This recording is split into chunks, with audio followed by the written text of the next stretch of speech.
तो आज हम बात करेंगे इफेक्ट एंड कंट्रोल पैनल की। ठीक है, हर प्रॉपर्टी के अंदर हमें ये इफेक्ट एंड कंट्रोल पैनल हमें दिखाई देगा।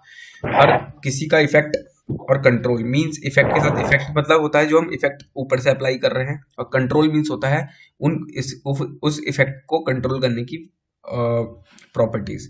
सो ऐसा नहीं है जिस पे हम इफेक्ट नहीं डालेंगे उस पे ही काम कर सकते हैं, ऐसा नहीं है। हम हर किसी की प्रॉपर्टी यहाँ देख सकते हैं। आप देख सकते हैं हम मल्टीपल प्रॉपर्टीज यहाँ विजिबल है। ठीक है, मैं अगर इस पिक्चर की बात करूँ तो इस पर क्लिक करूंगा तो इस पिक्चर की प्रॉपर्टी यहाँ पे मैंने इस पर सीसी किया हुआ है, इसलिए वो सीसी की प्रॉपर्टी ऑल्सो दिखा रहा है।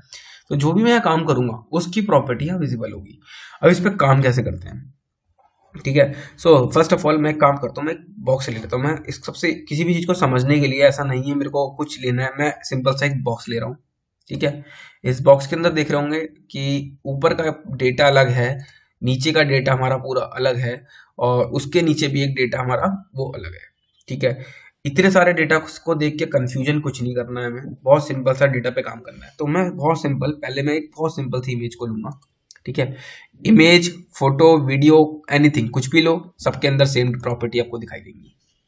अब इस पे काम कैसे करते हैं, जैसे इस पे क्लिक करोगे तो ऑटोमेटिकली चारों तरफ आपको एक बाउंड्री जनरेट हो जाएगी। आप उसको डायरेक्टली मैनुअल यहाँ पे ऑटोमेटिक भी कम ज्यादा कर सकते हो, मूव कर सकते हो, राइट रख सकते हो, लेफ्ट रख सकते हो, रोटेट कर सकते हो। तो यहाँ मल्टीपल हमारे पास यहाँ पे बहुत सारे ऑप्शन हैं। बट हम यहाँ पे मैनुअली थोड़ा सा काम करेंगे आज। मैनुअली कैसे करते हैं, जस्ट क्लिक किया, पोजीशन फॉर पोजीशन मूवमेंट, ये जो होती है मैसेज कर रहे हैं इसका पोजीशन मूवमेंट होती है।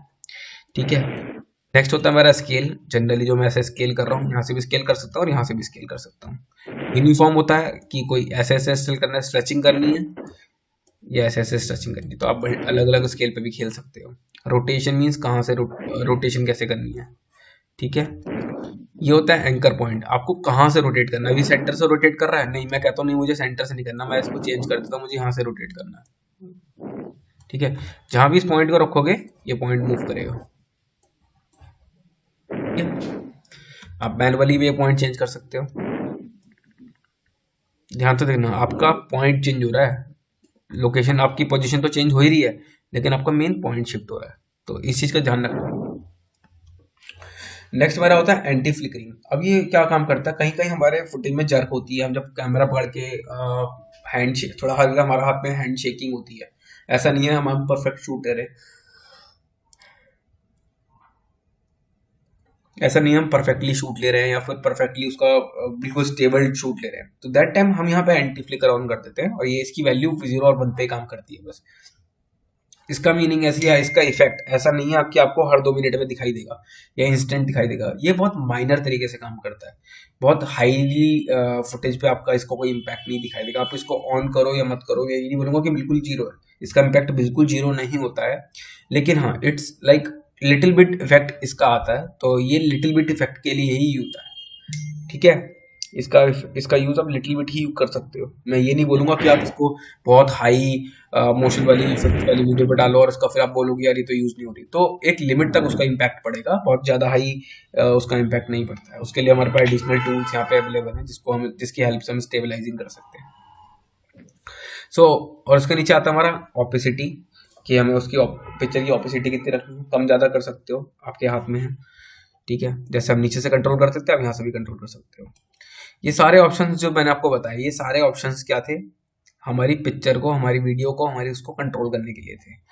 ठीक है, अब इसको कंट्रोल करने से बेनिफिट क्या है, हम इसमें इसमें एनिमेशन कर सकते हैं। क्या कर सकते हैं, एनिमेशन, मतलब इन सारी प्रॉपर्टी जो मैंने आपको बताई ये सारी एनिमेटेड प्रॉपर्टी हैं, इनको आप एनिमेट कर सकते हो। एनिमेट करते कैसे हैं, फर्स्ट की मैं लगाऊंगा, मतलब पहली की के लिए मेहनत मैं करूंगा, हमें खुद मैनुअली मेहनत करनी पड़ेगी पहली की के लिए। पहली की लगा दी, पहली की लग गई, देखो जैसे जैसे पहली की लगाते रहोगे, पहली की आप खुद लगा रहे हो।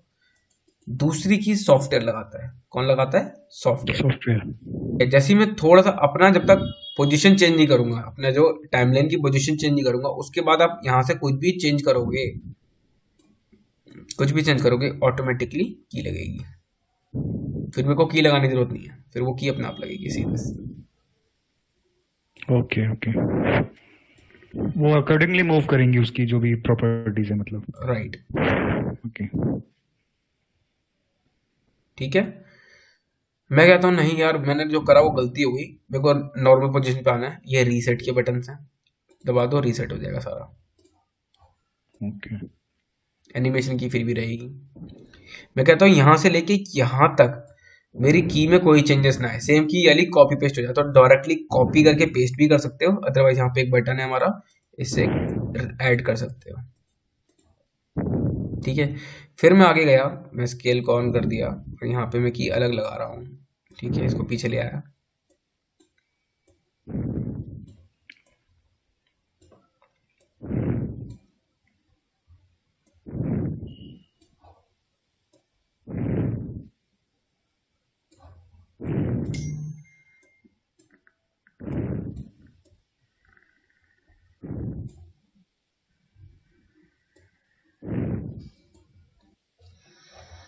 ऐसे मैं कोई इतना रैंडम, मैं बिल्कुल रैंडम वर्क कर रहा हूँ, की का यूज दिखा रहा हूँ आपको।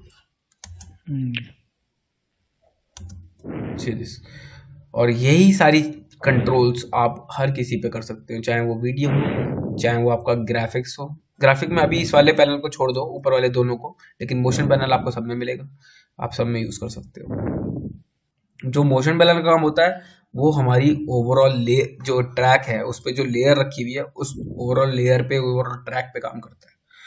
जो अगर हम इंटरनली बात करें तो वो इंटरनली सिंगल ऑब्जेक्ट की प्रॉपर्टी पे काम करता है। अगर मैं इसमें कोई चेंजेस करता हूँ तो वो किस पे चेंज होंगे, हमारे इंटरनल वाले पे। लेकिन ये किस जिस पे चेंज होंगे, ये सब पे काम करेंगे। ये वेक्टर मोशंस है, ये जितने भी वेक्टर आप बनाओगे, अभी इसमें एक शेप है वेक्टर में, मैं कल को इसमें दो और बनाता हूँ, तो इसमें जब मैं चेंज करूंगा, स्केल करूंगा, तो दोनों पे काम करेगा। ठीक है, लेकिन जब मैं इसमें काम करूंगा तो वो सिर्फ सिंगल उस पे। दल पे काम करेगा। और इन केस अगर ये तो अभी वेक्टर शेप की बात हो रही है, कल को आप इसमें कुछ और बना देते हो, मैंने कहना टेक्स्ट बना दिया, ठीक है, मैं कल इसमें ग्राफिक्स मैंने इंपोर्ट करा लिया, कुछ भी करा लिया, तो वेक्टर इन सब का कंट्रोल है, जो वेक्टर से अलग जाएगा वो इन सब का जो फादर है वो ये रहा।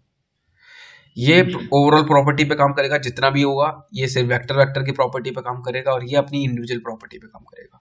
सबके अंदर टूल्स और वो हमारी जो कमांड्स हैं वो ट्रांसफॉर्मेशन की, वो सबकी सेम है, सीधे जब मोशन मतलब उसके अंदर जितना ऑब्जेक्ट है सब पे वर्क करेगा। सब पे वर्क करेगा, एवरी क्लियर।